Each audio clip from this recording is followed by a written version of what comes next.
یہ مرتے بھی ہیں۔ اور اس کے علاوہ ان کی جو حقیقت ہے وہ ظاہر بات ہے کہ ان کی حقیقت یہ قرآن و سنت سے ثابت ہے، باقاعدہ یہ ایک مخلوق ہیں، اور خاص طور پر ان کی جس طرح کہ میں نے عرض کر دیا کہ اولاد بھی ہوتی ہیں، ان کے مساکن بھی ہیں، ان کے گھر بھی ہوتے ہیں، ان کا وہ پورا جس طرح کا انسانی مخلوقات کا ہوتا ہے، اسی طریقے کے ساتھ ان کی یہ حقیقت ہے۔ علامہ صاحب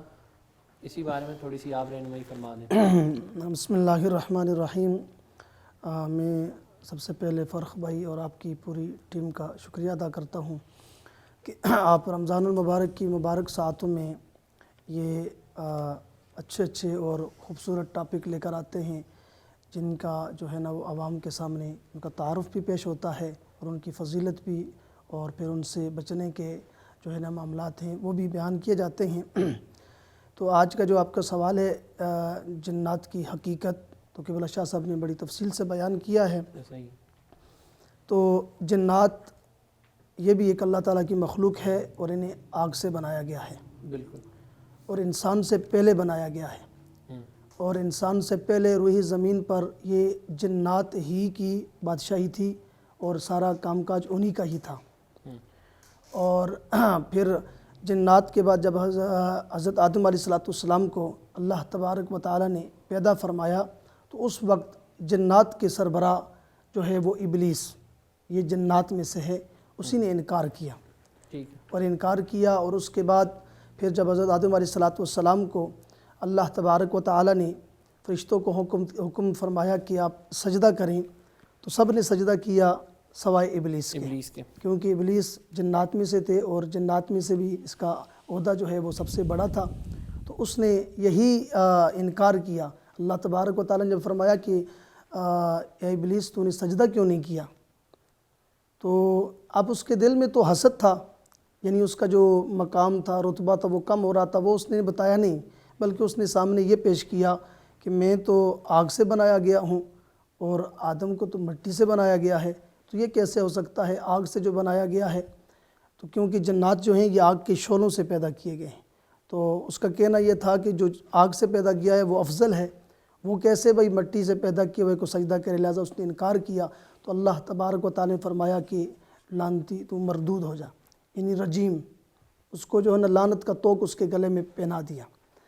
تو اس وقت سے ابلیس نے بھی جو ہے نا یہ ارادہ باندھ لیا، اور یہ کہا کہ مولا، یعنی رب سے یہ کہا کہ میں تیرے بندوں کو جو ہے نا وہ تیری عبادت سے ورغلاؤں گا۔ تو تب سے پھر جنات کی جو مخلوقات ہے وہ بھی جس طرح انسان ہوتے ہیں اسی طرح جنات بھی ہوتے ہیں، ان کے بھی مقامات ہیں، اور جنات میں بھی کچھ اچھے ہوتے ہیں، کچھ برے ہوتے ہیں، کچھ کافر ہوتے ہیں، کچھ مسلم ہوتے ہیں۔ اور مورخین نے لکھا ہے کہ جتنے برے جنات ہیں ان کا جو ٹھکانہ ہے وہ گندگی کی جگہیں ہوتی ہیں، اور خاص طور پر جو ہے وہ گھر کے واش روم وغیرہ۔ اور اسی طرح کہا گیا ہے کہ جب آپ واش روم میں جائیں، جو اللہ کے نبی صلی اللہ علیہ وسلم نے جو واش روم بیت الخلاء کے آداب بتائے ہیں ان کا خاص طور پہ ہمیں خیال رکھنا چاہیے۔ ہم اس کا خیال نہیں رکھتے، جس کی وجہ سے اندر جو ہے وہ جنات کا گھر ہوتا ہے، جنات وہاں رہتے ہیں، اور وہ بھی برے جنات، سرکش جنات وہاں رہتے ہیں۔ اگر بندہ اللہ کی پناہ مانگے بغیر ڈائریکٹ واش روم میں چلا جاتا ہے تو پھر وہ حملہ کر لیتے ہیں۔ اس لیے کہا کہ جب آپ کپڑے چینج کر رہے ہوں تو پھر بھی آپ یعنی بسم اللہ الرحمن الرحیم پڑھ لیا کریں، اور جب آپ کھانا کھا رہے ہوں تب بھی آپ بسم اللہ شریف پڑھ لیا کریں، کیونکہ یہ جنات ہر جگہ موجود ہوتے ہیں، اور یہ جو برے جنات ہیں یہ اس تلاش میں ہوتے ہیں، اس موقع میں ہوتے ہیں کہ کہاں پر جہاں پر ان کے شر سے پناہ نہ مانگی جائے، اللہ کے نام سے اس کام کا آغاز نہ کیا جائے، تو یہ وہاں پہ موجود ہوتے ہیں، یہ وہیں سے فوراً حملہ کرتے ہیں، اور انہیں اللہ تبارک و تعالیٰ نے بڑی طاقت دی ہوتی ہے، یہ آسمان کی طرف پرواز بھی کرتے ہیں، یہاں تک کہ وہ غیب کی بالکل یعنی وہ باتیں جو بالکل عرش اللہ کے قریب باتیں ہیں وہ بھی سنتے ہیں، لیکن درمیان سے ان کو روک دیا جاتا ہے۔ شہاب ثاقب جو ہے نا وہ ان پر وار کرتے ہیں، اور وہاں سے یہ واپس آتے ہیں، اور جو یعنی یہ ان کی کوشش یہ ہوتی ہے کہ وہ غیب کی باتیں، اور ان میں پھر کچھ مسلمان بھی ہوتے ہیں، جیسے کہ اللہ کے نبی صلی اللہ علیہ وسلم ایک مرتبہ صحابہ کرام کے ساتھ عکاظ کے بازار کی طرف تشریف لے جا رہے تھے، تو راستے میں اللہ کے نبی صلی اللہ علیہ وسلم نے نماز پڑھائی اور وہاں پہ قرآن کی تلاوت فرمائی، تو یہ رک گئے، کیونکہ ان کی کچھ کی ڈیوٹی ہوتی ہے جو آسمان کی طرف پرواز کرتے ہیں، تو اس دن وہ جاتے ہوئے ان کی ملاقات جو ہے وہاں پہ اللہ کے نبی صلی اللہ علیہ وسلم اور صحابہ کرام سے ہو گئی، تو انہیں قرآن کی تلاوت جو ہے نا وہ اچھی محسوس ہوئی، تو اس کے بعد وہ رک گئے۔ تو اس دن جو ہے نا انہوں نے وہ خبریں نہیں لے کر آئی، تو ان کا جو سربراہ تھا ابلیس، اس نے کہا بھئی آج کیا ہو گیا ہے، خبریں غیب کی نہیں پہنچی اور کیا ہو گیا ہے، کوئی حادثہ ہو گیا ہے، آپ تلاش کریں مشرق و مغرب میں۔ تو سارے ادھر ادھر گھومے تو پتہ چلا کہ وہاں پر اللہ کے نبی صلی اللہ علیہ وسلم نے قرآن پڑھا ہے، اور وہاں پہ جو جنات وہاں پہ موجود تھے انہوں نے واپس آ کر بتایا کہ اب جو ہے نا ہم نے جو ہے نا جو کچھ سنا ہے ہم اس پر ایمان لاتے ہیں، اور آج کے بعد ہم اللہ کے نبی صلی اللہ علیہ وسلم کی اتباع کریں گے۔ باقی قوم کو بھی انہوں نے تبلیغ کی۔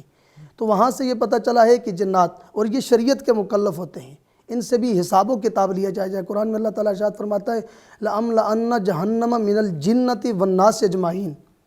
یعنی جہنم کو جنات اور انسانوں سے بھر دیا جائے گا۔ تو وہ اسی وجہ سے بھرا جائے گا کہ جنات میں بھی کچھ لوگ اچھے بھی ہوتے ہیں اور برے بھی ہوتے ہیں۔ اب یہ عام طور پہ ہمارے ذہنوں میں یہ ہوتا ہے کہ جنات کا کوئی خاص جگہ ہے، خاص جگہ نہیں، بلکہ یہ ہر جگہ پہ موجود ہوتے ہیں۔ ان میں سے جو برے جنات ہیں جیسا کہ میں نے بتا دیا وہ گندگی والی جگہوں پہ ہوتے ہیں، تو اس کے لیے ضروری یہ ہے کہ ہم نے جو بیت الخلاء والی یعنی واش روم جانا ہے تو اس کی واش روم کی دعا ہے اللہم انی اعوذ بک من الخبث والخبائث، یہ دعا ہمیں پڑھنی چاہیے، اور نکلتے ہوئے بھی دعا پڑھنی چاہیے۔ کپڑے ہم نے تبدیل کرنے، کیونکہ یہ اس تلاش میں تو جب آپ کا جسم اگر ننگا یہ دیکھ لیں تو بعض جنات اس پہ عاشق ہو جاتے ہیں، پھر تکلیف دیتے ہیں۔ اسی طرح جب ہم کچھ کھاتے ہیں تو اس پہ اگر ہم بسم اللہ نہیں پڑھتے تو یہ ہمارے ساتھ شامل ہو جاتے ہیں۔ تو اس وجہ سے یہ جنات ایک مکمل مخلوق ہے، اور اس میں اچھے بھی ہیں برے بھی ہیں، اور برے جنات سے بچنے کے لیے اللہ کے نبی صلی اللہ علیہ وسلم نے ہمیں واضح طور پر فرامین بھی بتائے ہیں، وظائف بھی بتائے ہیں، ان کا ہمیں ورد کرنا چاہیے، اور ہر کام جب ہم شروع کریں تو اس میں اللہ کی پناہ مانگیں اور اللہ کے نام سے شروع کریں۔ جب ہم اللہ کے نام سے شروع کریں گے تو برے جنات جو ہیں وہ سائیڈ پہ ہو جائیں گے۔ شاہ صاحب، جنات کی پیدائش کب، کیسے اور کیوں ہوئی، اس پہ تھوڑا تفصیلی روشنی ڈالیے گا۔ پہلی بات تو یہ ہے کہ امام راغب اصفہانی رحمۃ اللہ تعالیٰ علیہ نے المفردات القرآن کے اندر انہوں نے فرمایا ہے کہ مخلوقات کی روحانیات کی انہوں نے بیان فرمایا ہے کہ روحانی مخلوقات کی 3 قسمیں انہوں نے بیان فرمائی ہے۔ ٹھیک، فرماتے ہیں ایک قسم تو وہ ہیں کہ جو سراسر خیر ہی خیر ہے، ان میں شر نہیں ہے، ٹھیک ہے، وہ خیر ہی خیر ہے، وہ ہے فرشتے۔ فرشتے چونکہ اللہ تعالیٰ کی ایک ایسی مخلوق ہیں وہ ہمیں نظر نہیں آتے ہیں بالکل جس طرح جنات نظر نہیں آتے ہیں، ایسے ہی، تو فرمایا کہ وہ سراسر خیر ہی خیر ہے۔ بے شک، اور ایک قسم کی مخلوق وہ ہے کہ جو سراسر شر ہی شر ہیں، وہ شیاطین ہیں، کہ ان کے اندر خیر نہیں ہے، وہ شر ہی شر ہے ان کا۔ ایسے ہی، اور فرماتے ہیں تیسری قسم کی مخلوقات جو ہیں ان کے اندر نیکی اور بدی، خیر اور شر دونوں پائی جاتی ہیں۔ فرمایا وہ جنات ہیں کہ ان کے اندر اچھے بھی ہیں، برے بھی، نیک بھی ہیں، متقی بھی ہیں، صالحین بھی ہیں، اولیاء بھی ہیں، اور برے بھی ہیں، اور شریر بھی ہیں۔ ٹھیک ہے، اور جس طرح کہ آپ نے فرمایا کہ ان کی خلقت کے حوالے سے، تو جنات کی پیدائش قرآن کریم کی آیات طیبات کا جب ہم مطالعہ کرتے ہیں اور غور کرتے ہیں قرآن کریم کی آیات طیبات پر، تو یہ انسانی تخلیق سے، جس طرح کہ مفتی صاحب نے بیان فرمایا، انسانی تخلیق سے کئی ہزار سال پہلے اس دنیا میں جنات قائم تھے۔ ٹھیک ہے،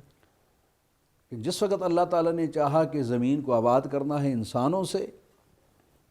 تو پھر اللہ تبارک و تعالیٰ جل مجدہ الکریم نے ابلیس کی سرکردگی میں اور اس کی کمان میں اللہ تعالیٰ نے فرشتے بھیجے، اور انہوں نے ان کو بگایا اور ان کو ویرانوں میں، جنگلوں میں، بیابانوں کی طرف اور باقی زمین کو چونکہ ان سے پاک کیا انسانوں کی آباد کاری کے لیے۔ چنانچہ قرآن کریم کے اندر اللہ تبارک و تعالیٰ جل مجدہ الکریم نے ان کی تخلیق کا ذکر فرمایا ہے۔ سورہ رحمان کے اندر اللہ تعالیٰ فرماتا ہے خلق الانسان